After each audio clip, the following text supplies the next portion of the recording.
आज का हमारा लेक्चर होगा वर्क के ऊपर। अब तक हमने डॉट प्रोडक्ट पढ़ लिया और क्रॉस प्रोडक्ट पढ़ लिया है। अब हम स्टार्ट करते हैं वर्क के बारे में। सबसे पहला पॉइंट आता है जो यूनिट का नाम है वर्क, पावर एंड एनर्जी। तो हम देखते हैं वर्क क्या होता है, वर्क क्या होता है। वर्क हम क्या बोलेंगे, जैसे हमारे पास कोई भी एक बॉडी है, कोई भी ब्लॉक लिया हमने ए, अब हम इसके ऊपर फोर्स अप्लाई कर रहे हैं, हमने इसके ऊपर फोर्स लगाया और ये बॉडी मूव करके कुछ टाइम बाद यहां पर आ गई, इस पोजीशन पर आ गई ए बॉडी, और मान लिया इसने कितनी डिस्प्लेसमेंट की एस। तो जैसे ही हमने इसके ऊपर फोर्स लगाया, इस फोर्स की वजह से बॉडी एस डिस्प्लेसमेंट चली गई।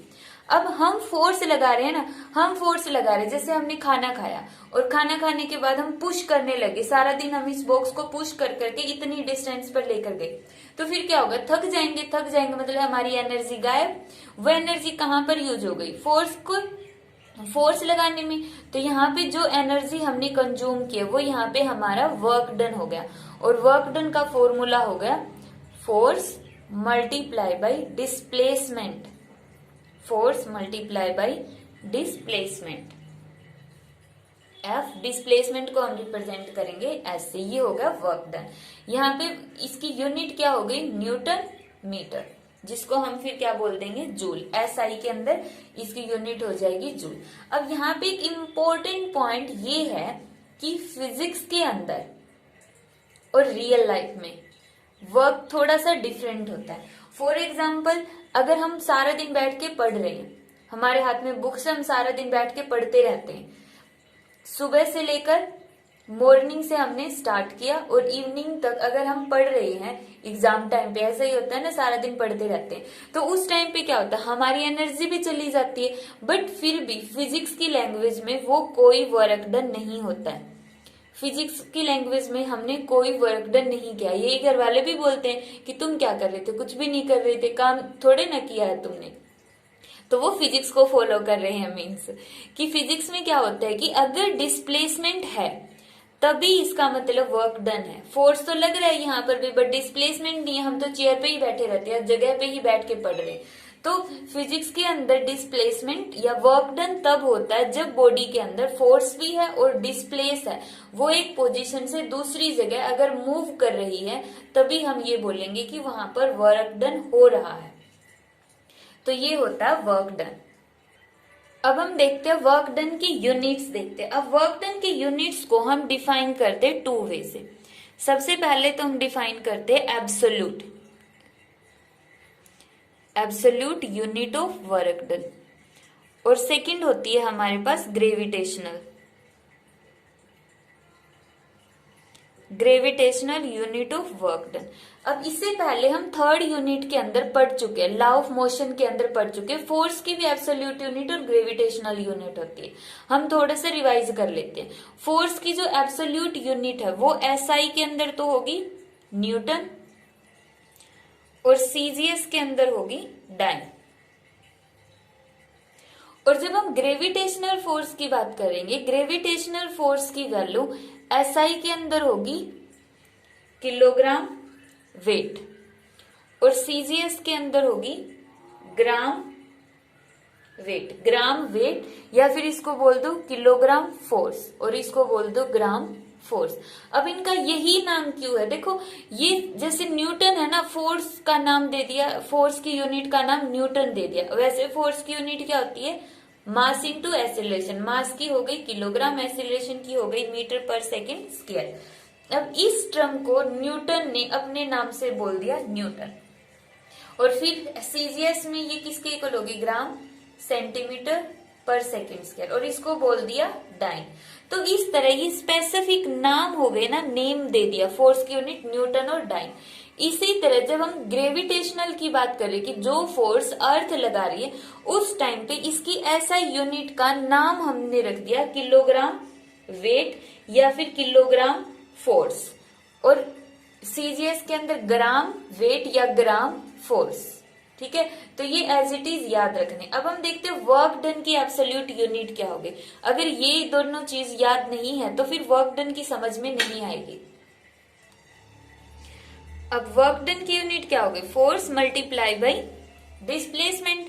वर्क डन की एब्सोल्यूट यूनिट, फोर्स की एब्सोल्यूट यूनिट क्या होती है, एसआई के अंदर देखते हैं सबसे पहले न्यूटन, और डिस्प्लेसमेंट की हो गई मीटर। तो वर्क डन की हम यूनिट बोलेंगे यहां पर जूल। जूल किसके इक्वल हो गया, न्यूटन मीटर। न्यूटन मीटर ये इसकी एसआई यूनिट है। सीजीएस यूनिट वर्क डन की कितनी होती है, सबसे पहले फोर्स की देखेंगे। सीजीएस यूनिट क्या होती है, डाइन। डिस्प्लेसमेंट की कितनी होगी, सेंटीमीटर। तो वर्क डन की यूनिट को हमने नाम दे दिया अर्ग। एक अर्ग किसके इक्वल होगा, 1 डाइन मल्टीप्लाई बाय 1 सेंटीमीटर। और 1 जूल में और 1 अर्ग में क्या रिलेशन आएगा, देखो हम यहां से निकालते, न्यूटन को डाइन में कन्वर्ट करो, क्योंकि हम जूल में और अर्ग में रिलेशन निकालना चाहते हैं। ठीक है, तो यहाँ पे जूल है, न्यूटन को डाइन में कन्वर्ट करो। 1 न्यूटन किसके इक्वल होता है, 10⁵ डाइन। 1 मीटर में कितने सेंटीमीटर होंगे, 100 सेंटीमीटर। तो यहां से कितना आ गया, 10⁻7 डाइन और सेंटीमीटर, इन दोनों को हमने इकट्ठा कर दिया। डाइन सेंटीमीटर को हमने किसका नाम दे दिया, यहाँ पे अर्ग का नाम दे दिया। तो 1 जूल किसके इक्वल आ गया, 10⁻7 अर्ग के इक्वल आ गया। अर्ग क्या है, वर्क डन की सीजीएस यूनिट है। तो ये तो थी वर्क डन की हमारे पास एब्सोल्यूट यूनिट, जो बहुत ही इजी है और सबसे ज्यादा यूज होती है। मींस 99% जो वर्क डन की यूनिट है जूल और अर्ग ही यूज होती है, ग्रेविटेशनल यूज नहीं होती। फिर भी हमें ग्रेविटेशनल यूनिट भी समझनी है। सबसे पहले हम देखते हैं एसआई के अंदर। एसआई के अंदर वर्क डन का वही formula, force multiply by distance. अब क्रॉस प्रोडक्ट नहीं है यहाँ पर, ये हम सिंपल मल्टीप्लाई यूज कर रहे हैं, डॉट प्रोडक्ट होती है, ये हमें पता है। फोर्स की क्या होती है एसआई यूनिट, किलोग्राम वेट। और डिस्प्लेसमेंट की हमारे पास क्या होगी, मीटर। ठीक है, तो यहाँ पर वर्क डन की यूनिट हो गई किलोग्राम मीटर। किलोग्राम मीटर जो किसके इक्वल होती है, kilogram weight multiply by metre के इक्वल होती है। तो वर्क डन की एसआई यूनिट का नाम क्या है, किलोग्राम मीटर। कंफ्यूज मत होना कि यहाँ पर तो किलोग्राम वेट कहाँ पर गया फिर। ठीक है, ये जस्ट इन्होंने नेमिंग दी हुई है कि किलोग्राम मीटर वर्क डन की एसआई यूनिट है। अब यहाँ पर एक पॉइंट और, अगर हम किलोग्राम वेट को न्यूटन में कन्वर्ट करें, तो किलोग्राम वेट को न्यूटन में कन्वर्ट करेंगे तो 9.8 से मल्टीप्लाई कर देंगे न्यूटन। 1 किलोग्राम वेट किसके इक्वल होता है, 9.8 न्यूटन। न्यूमेरिकल्स में यूज होता है काफी बार, वो तुम्हें दे देंगे force is equal to 5 kg weight या 5 kg फोर्स, तो उसको न्यूटन में कन्वर्ट करना पड़ेगा। तो 5 मल्टीप्लाई बाई 9.8 न्यूटन। ये तो हो गई एसआई यूनिट। अब हम देखते हैं सीजीएस यूनिट। सीजीएस यूनिट में वही वर्क डन, फोर्स की यूनिट क्या होती है, ग्राम। फोर्स लगा लो अब की बार, वेट भी होता है, इसको हम ऐसे भी लिख सकते हैं kilogram force multiply by metre, कोई फर्क नहीं पड़ेगा, ये दोनों एक ही है। मल्टीप्लाई बाई सेंटीमीटर, तो यहां पर क्या आ जाएगा, ग्राम सेंटीमीटर, ग्राम सेंटीमीटर। और यहां पर अगर हम इसको कन्वर्ट करेंगे तो यहाँ पे कितना आएगा, 981 न्यूटन। जैसे अगर हम ग्राम फोर्स को, ये सीजीएस यूनिट होती है ना ग्राम फोर्स, डाइन में कन्वर्ट करेंगे तो 981 डाइन आ जाएगा। बट यहाँ पे इंपॉर्टेंट है, वर्क डन की सीजीएस यूनिट होती है ग्राम सेंटीमीटर और एसआई यूनिट होती है किलोग्राम मीटर। ठीक है, तो ये इसकी यूनिट है, ये पढ़ लेना बस, लेकिन ये याद रखनी है, एब्सोल्यूट यूनिट हमें याद रखनी है, इंपॉर्टेंट है। अब देखो, work done by a constant force. Constant force के द्वारा वर्क डन क्या होता है, जैसे हमने एक बॉडी ली यहाँ पर, ठीक है, जिसका मास होगा m, उसका वेट कहां पर होगा, डाउनवर्ड में होगा, वेट हो गया mg। अब इसके ऊपर हम फोर्स लगा रहे इस तरफ, उसको यहां से पकड़कर, जैसे कोई पर्सन है यहां से पकड़कर उसको खींच रहा है, यहां से उसने पकड़ा और इसको अपनी तरफ खींच रहा है, पुल कर रहा है। तो ये जो ब्लॉक होगा, इसने ग्राउंड के साथ कितना एंगल बनाया, थीटा एंगल बनाया। तो थीटा एंगल बनाया, कितने फोर्स से ये खींच रहा है, एफ फोर्स से। तो जो ये फोर्स है दो कंपोनेंट में डिवाइड हो गया, ग्राउंड के अक्रॉस आ गया एफ कोस थीटा और इसके अक्रॉस आ गया इसका एफ साइन थीटा। मान लो इस पर्सन ने इस ब्लॉक को यहां पर ट्रांसफर कर दिया है, इसको स्लाइड करवाते हुए यहां पर ले गया और यहां से यहां तक की डिस्प्लेसमेंट है s। अब यहां पर देखो जो f साइन थीटा कंपोनेंट है वो तो इस वेट को ओवरकम करने में यूज हो गया, तो f साइन थीटा का तो कोई यूज है ही नहीं। मूव कौन करवा रहा है? सिर्फ f कोस थीटा। कितना मूव करवा दिया उसने? s। तो वर्क डन कितना हो गया? f cos theta multiply by s। इसको हम क्या लिखेंगे? F S cos of theta. Cos theta को हम क्या लिखते? F dot S. तो वर्क डन क्या हो गया? एक वर्क डन एक स्केलर क्वांटिटी है। वर्क डन कैसी क्वांटिटी है? एक स्केलर क्वांटिटी, और वो किसके इक्वल है? फोर्स और डिस्प्लेसमेंट की डॉट प्रोडक्ट के इक्वल है। तो यहाँ पर हम बोलते हैं कि work done by a constant force. जो फोर्स हम इस तरफ लगा रहे, कांस्टेंट क्यों बोला है? क्योंकि यहाँ पर जो पर्सन फोर्स लगा रहा है उसकी वैल्यू यहाँ से यहाँ तक सेम है। अगर उसने शुरू में 5 न्यूटन लगाया तो वो 5 न्यूटन ही रहती है। अब क्वेश्चन ये आता है कि अगर फोर्स कांस्टेंट ना हो तो क्या होगा? तो उसके लिए अलग डेरिवेशन होगा जो हम अभी पढ़ेंगे थोड़ी देर बाद। अब यहां पर अगर हम इसकी कंपोनेंट की फॉर्म में लिखे, कंपोनेंट की फॉर्म में लिखे तो क्या लिखेंगे? फोर्स। अब वर्क डन का फॉर्मूला था एफ डॉट एस। एफ को हम कैसे लिख सकते हैं? Along X axis, F along Y axis और एफ अलोंग जेड एक्सिस। और इसी तरह जो डिस्प्लेसमेंट है उसको X I plus Y J plus Z K. अब इस चीज को समझने के लिए हम न्यूमेरिकल देखते हैं, न्यूमेरिकल से अच्छे से क्लियर होगा।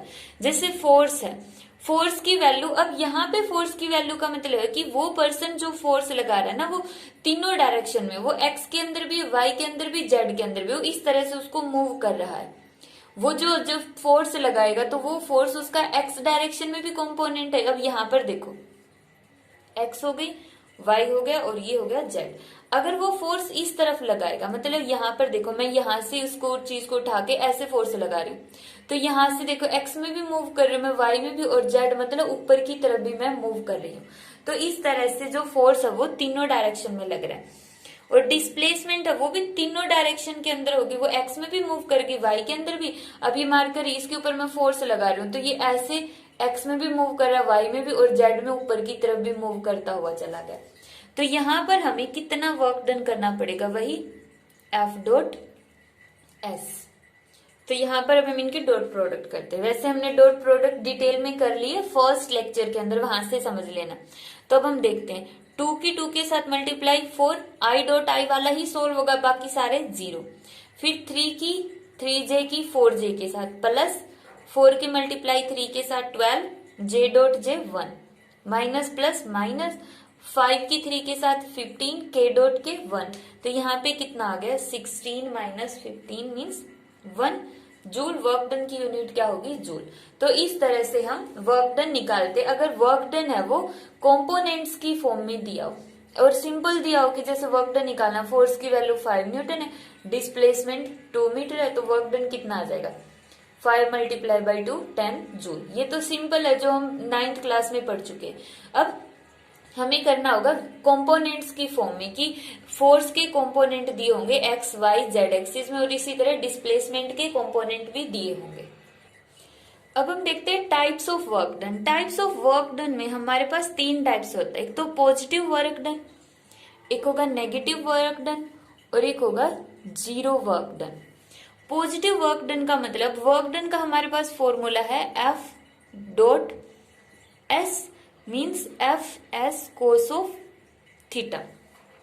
तो यहाँ पे पॉजिटिव वर्क डन हम कब बोलेंगे? अगर फोर्स की डायरेक्शन और डिस्प्लेसमेंट की डायरेक्शन सेम है।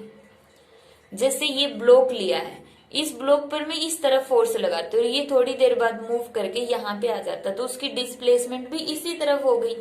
तो यहाँ पर हम वर्क डन को बोलेंगे पॉजिटिव। जिस तरफ फोर्स लग रहा उसी तरफ बॉडी मूव कर गई, तो उसको हम बोलते हैं positive work done. Zero work done का मतलब क्या होता है? अगर एंगल 90 डिग्री का है, जैसे कोई पर्सन है उसने सूटकेस सिर पे उठाया हुआ, इसने ये सूटकेस है ये सिर पे उठा लिया, ठीक है, सूटकेस सिर पे उठा के वो मूव कर रहा है। तो इसने सूटकेस को उठाने में कितना वर्क डन किया, यहां से लेकर यहां तक पहुंच गया, एस डिस्टेंस इसने मूव किया, ये फोर्स लगा रहा है इसकी तरफ मूव करने में। तो ये पर्सन मूव कर रहा है ना, हमने पूछा है कि सूटकेस को, ये जो सूटकेस इसने लिया हुआ है इसको उठाने में इसको कितना वर्क डन करना पड़ा। अब फोर्स इस तरफ है, सूटकेस यहाँ पे रखा हुआ, तो इन दोनों के बीच में एंगल कितना हो गया, 90 डिग्री का हो गया। तो यहाँ पे वर्क डन कितना हो गया, F S cos of 90 degree. अब डिस्प्लेसमेंट पर्सन की हो रही है, सूटकेस की नहीं हो रही।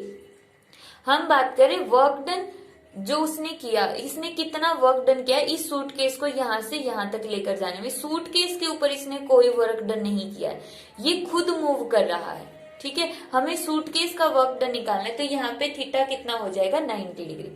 एक और एग्जांपल लेते, कोई भी पर्सन है या कोई भी बॉडी है, अगर वो सर्कुलर पाथ में मूव कर रही है, सर्कल में मूव करेगी, तो यहाँ पर फोर्स होगा सेंट्रीपिटल फोर्स, जिसकी डायरेक्शन होगी सेंटर की तरफ, पार्टिकल की वेलोसिटी इस तरफ, तो एंगल कितना होगा यहाँ पे 90 डिग्री। जो पार्टिकल डिस्प्लेसमेंट कर रहा है वो इस तरह कर रहा है ना, तो यहाँ पे एंगल कितना हो रहा है 90। तो जब कोई भी बॉडी सर्कल में मूव कर रही है तब भी वर्क डन कितना होता है, 0, ठीक है।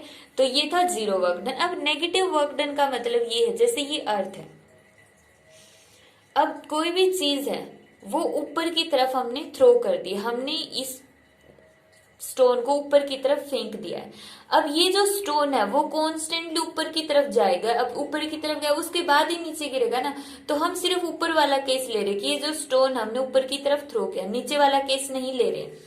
जब ये ऊपर की तरफ जाएगा, अब अर्थ इसको कहां पर खींच रही है, नीचे की तरफ खींच रही है। अब हमें ये वाला केस लेना कि स्टोन को हमने ऊपर फेंक दिया, अब हमारा काम कंप्लीट, अब हम यहाँ पे है ही नहीं। अब हमारे फेंकने की वजह से पत्थर ऊपर की तरफ जा रहा है, बट अर्थ उसको कॉन्स्टेंटली नीचे की तरफ खींच रही है। तो उस टाइम पे देखो जो मूवमेंट है, डिस्प्लेसमेंट ऊपर की तरफ हो रही है, फोर्स नीचे की तरफ लग रहा है, तो एंगल कितना हो गया 180 डिग्री। तो यहाँ पर वर्क डन कितना आ गया, -Fs। वर्क डन क्या हो गया, नेगेटिव। ये कुछ टाइम पीरियड के लिए है, कंफ्यूज मत होना। अब कुछ टाइम बाद जाके ये स्टोन रुक जाएगा, क्योंकि अर्थ इसको अपनी तरफ खींच रही है ना। हमने जो इसके ऊपर फोर्स लगाया था वो फोर्स यहां तक जाकर खत्म हो गया, क्योंकि वो लगातार रिड्यूस हो रहा है, अर्थ उसको अपनी तरफ रिड्यूस करने के लिए खींच रही है। अब यहाँ पर जाकर उसकी डिस्प्लेसमेंट क्या हो गई, वेलोसिटी हो गई 0। उसके बाद स्टोन वापिस से नीचे गिरेगा, अब डिस्प्लेसमेंट भी नीचे, फोर्स भी नीचे, तो अब वर्क डन क्या हो गया, पॉजिटिव। तो नेगेटिव का केस सिर्फ तब तक है जब स्टोन को हमने ऊपर फेंका है और अर्थ उसको नीचे की तरफ खींच रही है।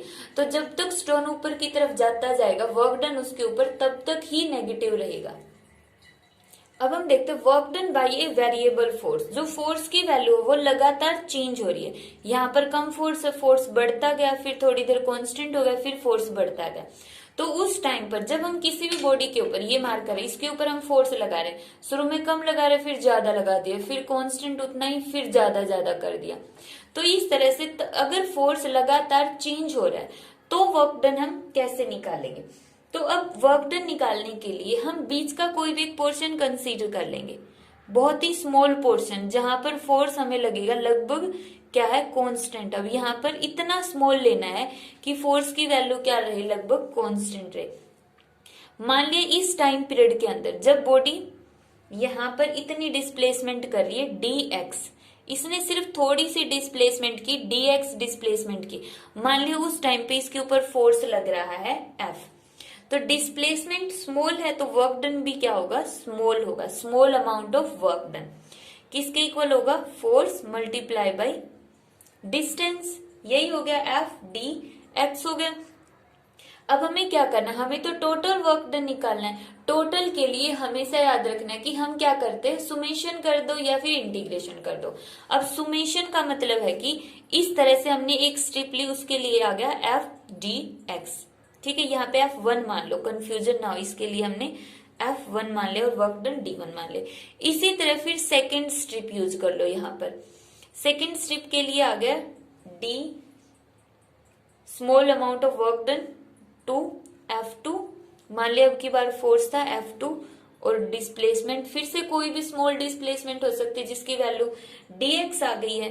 इस तरह से हम निकालते जाएंगे, टोटल कितना हो जाएगा, फिर सभी का टोटल हो गया, ऐड कर दो सभी को, टोटल वर्क डन को W से रिप्रेजेंट करेंगे, वो इन सभी का इस तरह से ऐड कर दे और इसी तरह से यहां पर भी ऐड कर दो, F1 dx plus F2 dx plus F3 dx। अब इस तरह से करते हैं ना नॉर्मल, तो हम अब फिजिक्स के अंदर हम थोड़ा सा इसको लेवल को इंक्रीज कर देंगे।